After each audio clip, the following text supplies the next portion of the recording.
about 10 pops. It sounded like from a handgun, rapid succession, like under 7 seconds.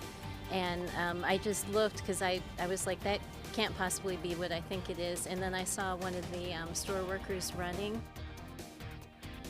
Gunfire erupts inside Oglethorpe Mall, sending shoppers and workers running for cover. 6 people are confirmed injured, 3 of them shot, including 2 young adults and a juvenile.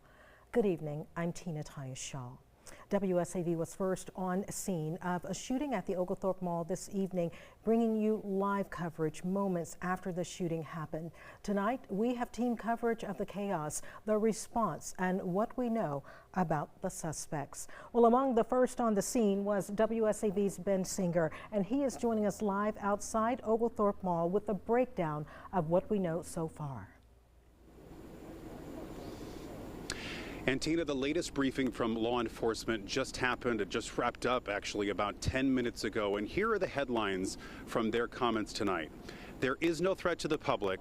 No one died as a result of the shooting. And the SWAT team is still here inside the mall at this hour, making sure that it is all clear. And in fact, the law enforcement response today was massive. They swarmed the Oglethorpe Mall just before 6 o'clock tonight, and there were officers at every entrance. There are still officers at every entrance at this hour. Now, I want to show you some video that may be disturbing to some. It's surveillance video that was sent to WSAV of the store where the shooting happened, so you can see people firing at one another in that video. Witnesses tell us this happened at a store called Elevate, so near the Crunch Fitness and the Old Navy, right around the corner from the food court, if you're familiar with the Oglethorpe Mall. So here is what police stressed. This is not a random shooting. They say the shooting took place between 2 groups of people who know each other. They were also sent a video. We were also sent a video of the blood-stained floors of the Oglethorpe Mall. It's unclear whether the people who were shot were members of the groups involved, but police say their injuries are considered non-life-threatening. So Savannah Police, Savannah Fire, Chatham County Sheriff's Office were among the agencies that responded. There were several more. And when we got here, paramedics were bringing some of the injured out of the mall on stretchers, but not all of the injured were hurt in the shooting. Savannah Police say at least 3 people were hurt in the shooting. The rest may have been hurt during the evacuation. There was also 1 medical emergency. So I talked to Savannah Mayor Van Johnson live in our 7 o'clock hour here on the scene about what happened. What would you like to say to the folks who have, not just the people who may have been injured by gunfire today, but everyone who's been affected by this today? I mean, it always affects us. I mean, whether it's somebody we know or someone we don't know, this type of stuff that we don't like, we don't deserve in our community. We know gun violence does not have a place in our community, and unfortunately, we can't control the dumb things that people choose to do. What we can do is make sure that when they are caught, as a community, that we prosecute them aggressively, that we sentence them accordingly, and they're removed from our community for a very, very, very long time. And in my word, everything we can to find out who did it, we're going to find them.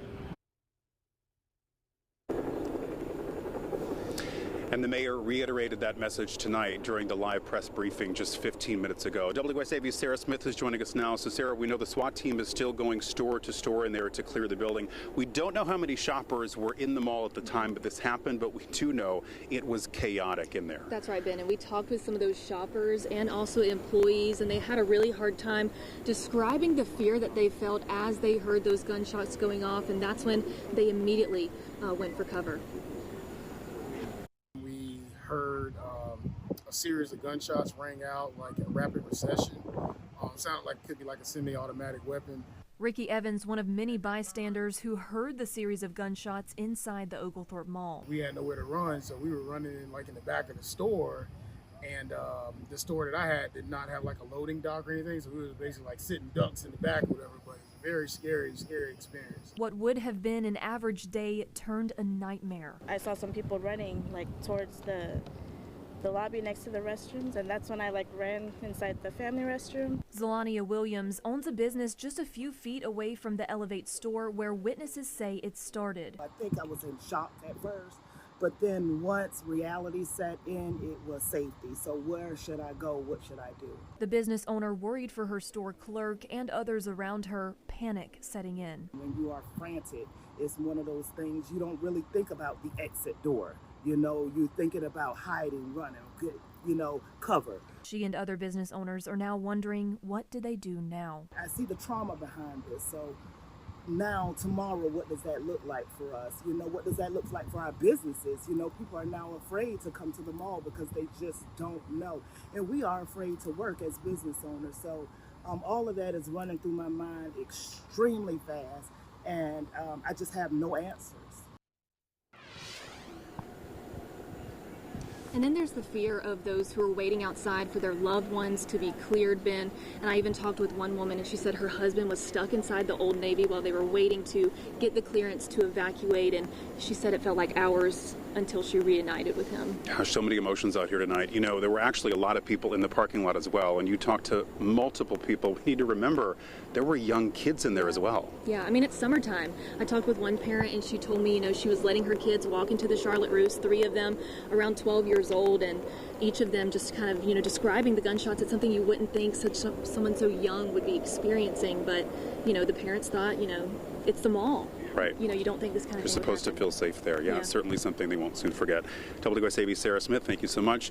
We know now how hectic it was inside. We want to get some reaction to what happened inside from people who were also here. WSAB's Christine Quayle joins us on the other side of the mall where there's also an active scene.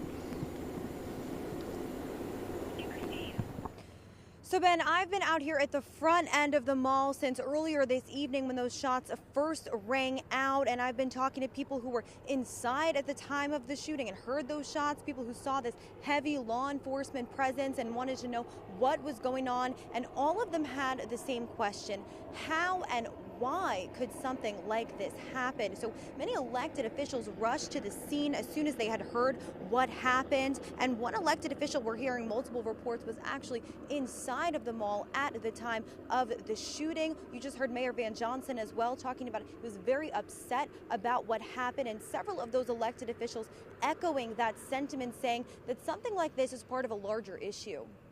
We live in a state where our governor has allowed everybody to carry a gun, and most people don't know how to de-escalate incidences when we have them. So what we're doing right now is we're trying to figure out how to best make sure that everybody go home to their families, and even our police officers, how everybody go home to their families at the end of the night.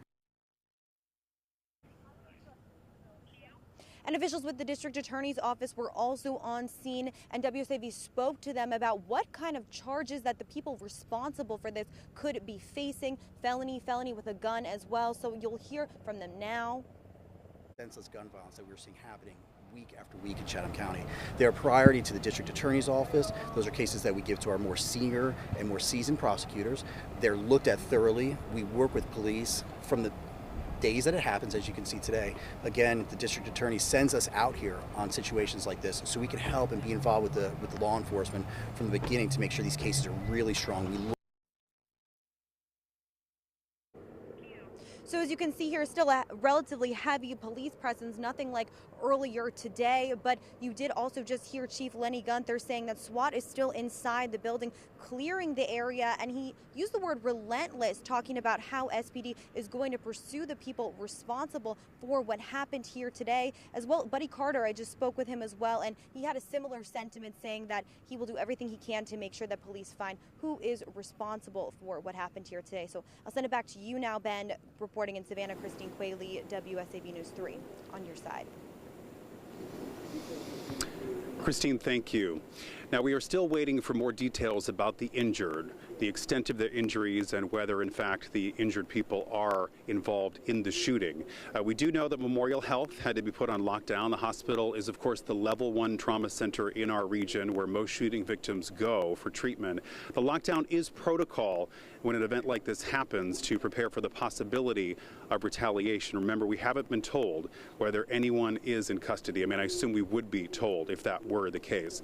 So while the injuries in this shooting are considered non-life-threatening, one person is in critical condition, at last we heard from police. So if the suspects in the shooting are among the injured, police will have to wait until they are treated for to proceed with the law enforcement process and filing charges and all of that.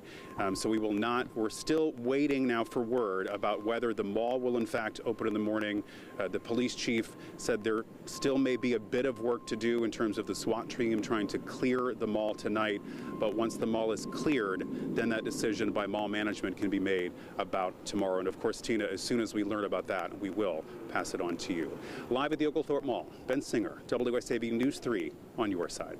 Ben, thank you. I spoke to another witness who was inside the mall when the gunfire broke out. She described the moment that she realized something was terribly wrong and the rush to get out safely. Take a listen. Bynes frequents Oglethorpe Mall, but she says her shopping experience on Wednesday was like something you see in a movie. While I'm checking out, I hear some static, but over the loudspeaker, the managers go to the back of the store. There's an active shooter. So I say to the lady I'm working with, I said, y'all, we got to move. Frenchie described the violence in real time in a Facebook Live as she and other shoppers were rushed to a break room. I said, you know, listen, I'm in the mall. It's a shooting. It's they don't know what a shooter is, and we got to stay in place. Okay. About this picture that you took. When they said that I could leave because I wasn't employed, I can leave. That's the door I went out of. When I got that door, I saw him with that gun. That meant serious stuff. That's a big gun, y'all. And he looked at me. It didn't matter to me whether, you know, what they said about a picture. I'm going to take my pictures. But this is memorable. This is a situation I don't want nobody to experience because I'm still shaking from that. Frenchie has this message for young people in Savannah. This was unreal. You look at stuff like this on TV, they're in the mall spraying people and shooting. In Savannah, no, I'm not thinking that. But it can happen anywhere. So my advice is to people, you just got to be conscious. How grateful are you to have your life? Girl, grateful. Grateful, so grateful. Because me, not just me, anybody could have been shot, innocent victims, doing everyday things we do every day. And Frenchie Bynes says she does not want to ever relive this experience. She plans to go back to the mall because she refuses her life to live in a box. We will be consistently and constantly working to learn much more information about any potential arrests and reaction from local lawmakers. You can find our full coverage on our website at wsav.com/Oglethorpe shooting.